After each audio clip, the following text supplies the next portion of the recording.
near our last bit of mowing for 2022 now. Very nearly there. A couple of more jobs left. Quite a good crop in this one. This is third cut. And yeah, very, very good smarter stuff there. Right, so it's all mowed now anyway, but there is about 12 acres maybe. Quite heavy for some of it was reseeded. The second cut off of a part of it, it was all grazed, and this part now is our third cut. This road is a pain in the hole, an absolute pain. It's just extremely busy. There's a beach below at the bottom of it, and it's not suitable for the amount of traffic that's on it. I was here one night drawing bales, just up a little bit further now. I'll show you where I was. So you have a couple of bins and twists in it that you don't really know what you're coming against. Anyway, I was up here, I stopped here, there was a car coming towards me, but I gave him plenty of room, and right up here where it's just this little bit wider, he kept reversing and turning and reversing, and eventually he turned the car around in the road there and went back this way because he wasn't able to reverse back as far as the next entrance. That'll tell you what you're up against on the roads. The Volvo's here, he's drawn, he's also putting them in trees for me. I have my front weight on, so there's no fear of the Maxim. I still have my broken mirror, but that's at home, just stick it on. And the 160 is bailing away. So we're making good enough headway in this field. We'll be on to the next one there pretty shortly. And that's it for bales for today. Then we're going to get stuck in, start getting at the slurry and get make an attack on a bit of that. Just on my way home there now, was mixing a bit of slurry for the evening. Got our baling finished up. We actually subsequently went and mowed another job after that and picked it up straight away. But I getting pretty low on fuel, so I got to head home, fuel her up and mix some slurry again in the morning. Getting some of it ready for piping and more of it for tanking, but should get the two of them done comfortably tomorrow, and then the day after we're spreading again, and then the day after that we're stopped spreading. I think can't spread anymore. So came back a week this year, came a week faster on us, but we're under no massive constraint to get it out. 1, 2, 3 jobs and we have it out before the close period, so a lot easier this year than some years, but we're never really under a massive amount of pressure this time of the year to get slurry out. A lot of our lads put it out throughout the course of the summer and they're done with it. They don't have anything in the tanks now. Their main priority at the moment is keeping stock out for as long as they can. So a lot of them, we don't be near them this time of the year spreading slurry, but we'll just get our few that we have to get out of the way done, and that is it for slurry this year. The year is pressing on. Slurry silage finished, and then all there is left, well, they're not finished yet, but they will be shortly, and then all there's left to do is hedge cutting and stuff.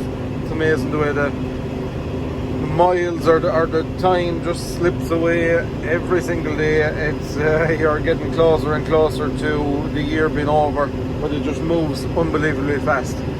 So yeah, I'll tip on up home, fuel her up and get ready to go for the morning. Okay, so on the move again. Was mixing the tanky this morning and now I'm back off to do another one. Fuel consumption on this tractor is massive, you'd imagine. Like I'm there mixing now with 2 hours and I have a quarter of a tank burned. But it was literally on the red this morning and I filled it, and to fill the tank to the brim was exactly 100 litres. So the tank is just too small on these. It's ridiculous how small the fuel tank is. It should be minimum 200 anyway, or 170 at least. But yeah, if you have it under pressure, like if you have it under load, you use the tank in less than a day, no problem. One of the downsides, there isn't many, but that's one of the downsides to this tractor. I'd assume the 6 cylinders have a bigger tank, but probably all the 4 cylinders have this size of a tank. Well, just off to do with the tanking. It's absolutely choking it down. Yesterday we got a nice bit of rain in the evening, and today it looks like pretty much like a write-off as well. So what have we left? 3 tanking jobs, and I hope we'll be able to travel this one. Sketchy enough at the best of times, but just hope it stays dry enough that we'll be able to finish it off, get it done. 6480 is on the tanker. As you will have known, not my favourite tractor, but we'll see how we get on tanker with it. One of the drivers has been on it the last couple of days. Today is my first day on it, and we'll see how we get on. So I'm going to make it to the farmyard. Hopefully the rain clears somewhat by the time we get there, and will make my life a bit easier. So we'll chat to you once we get going. Spreading away, making good enough old time on it. Weather has cleared up, thankfully, and we're travelling the ground perfectly. To be fair, ground conditions are pretty good anyway. They're not too bad. We are managing quite fine. Not using the lazy arm, just filling up for 6-inch pipe, which is slightly slower, but not as much slower as I did expect it to be fair. Also, I have a heap of dung in this place when it's moved, and we're there then. Right, so I was finishing off the tank we were in, got that finished, and I said I'd knock another one out of the way while I'm in the general area. We're nearly there now. Tomorrow I'll go spreading again, and pretty much think that's me done. 2 days early, which is unusual, usually up to the last minute, but yeah, it's a gift to pressure be off. And today has actually turned into a lovely day. A couple of more of these now, when we get our silage wrapped up, we get everything finished off, concentrate in the workshop. It's a nice feeling to be able to switch off from higher work mode. This time of the year gets a bit scrappy in the aspect that you have no idea what you have left to do, or whether you'll be going today or you'll be going tomorrow, or any of those kind of things. So that is one annoying thing about this time of the year, but we're very nearly there now. If we got 4 more dry days of weather, you could more or less call our silage and slurry and all that side of it finished, and it'll be just hedge cutting to concentrate on, and digger work and all them kind of things, but they're steady, you know, you can go any day at them. So yeah, it'd be nice to be finished up the silage and the slurry, most definitely. Right, so full day with the Massey. I was shocked, absolutely shocked to see there's over 1,400 hours on this tractor since it's arrived. I checked the hours on it there earlier on while I was tanking, and yeah, so that's a big surprise for me. Thoughts on it from tanking: grand, comfortable tractor on the road. They're very, very, very comfortable. You have a nice seating position as well. The steering wheel comes down nice and close to you, and you're kind of sitting nice and high, and you have a good view over that big long bonnet. After that, look, there's some things they got. Here is going to be a classic example now. I'm going to stop at the junction here, and in my mind that tractor should automatically drop to 4A. And I know you can set it to do this, that or the other, blah blah blah. It should just drop to the automatically. They're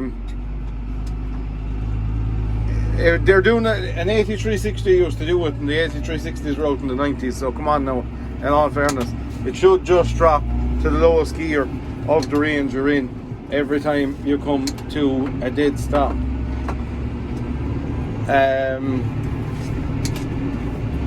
Moving on from that, you can set it to take off, and then it will drop to whatever gear you have it set to, but the tank is empty now, so I'm able to take off in 4A.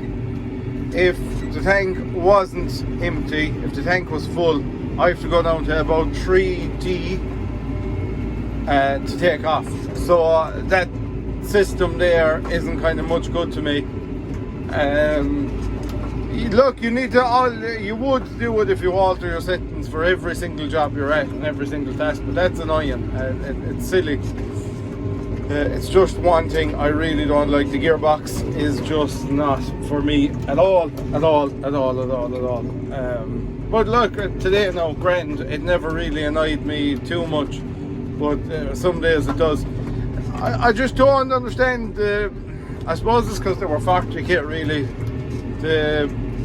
We're just taking the TM as an example. Bigger New Hollands, you guys will be able to sell me 60/80s and that kind of stuff. Whether they had enough. When you're here and you start clutching, she's automatically speed matching herself down along, which is another thing this kind of doesn't do, even if you do have it set.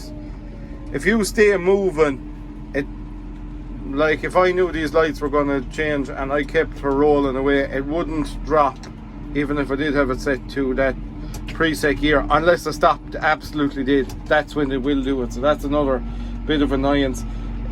In a field, it's lovely to use it, but around towns, around roads, it's just not great. I just can't shine to it at all in that aspect.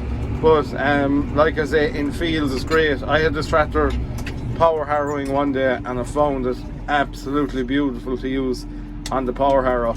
The steering is just so light in it. You can flick it all the way around with your baby finger. It's lovely to use that way. But yeah, certain aspects of it I don't like. PTO power, all that, like it, but the lift function is stupid as well. It's really stupid. You have to activate it on this one, and then you need to use that one back there to get your lift up to the max to unlock a hitch, because this one won't go the height. It's just ridiculous. Just have it a lot more straightforward way than that. This activation and deactivation, every time you switch her off you have to activate the PTO and all this kind of stuff. It's just silly. So anyway, like I say, moving on from that, that's my rant about the Massey Ferguson. But it's a lovely tractor to spend the day in. It's very comfortable, and if you're in a field you'll have no complaints about it. And like the gears are lovely and smooth and everything is smooth about it, but I just don't like the way the gearbox functions on it. So I'm going to bed on home, finish up. This time of the year, one of the tasks, and it's a bit of a mammoth task at times, and as contractors we're our own worst enemies because we leave it till the last minute, is invoicing. So all along we would have been getting paid off of some farmers. Some farmers like to pay monthly. It's actually changed in the last 2 or 3 years an awful lot that way. A lot of farmers pay monthly. They have a rough idea of what their bills are for the year, so they just divide that by 12 basically is what they do. And then if there's any differences you settle them up when the work is finished. Other lads give you a lump sum at the end of the year, and that kind of suits us as well. Some payments are structured around working that way, and then other lads pay you for silage when silage is done, pay you for slurry when slurry is done. Everyone has a different system, and we've adapted around that, and every contractor is the same, but our cash flow works around that kind of system, and our repayments are working around that kind of system. But that is one job I'm going to tackle this evening, is getting a few invoices and getting a few bills made up, and tackling into all of that, because that needs to be done and the show needs to be kept on the road. So that's one of the things I need to do. So yeah, I think there's enough footage there for the midweek video. We're kind of getting back into 2 a week again. I'm going to try and keep that up over the winter months. You seem to be really enjoying it, and it's giving me a bit more motivation as well, keeping me busy. So yeah, thank you for watching. If it's your first time watching this, hit the subscribe, give us a comment, say it's your first time, and always try my best to comment back to a lot of the videos, especially when they're new. I kind of keep an eye on them and get them done. But yeah, we'll chat to you later.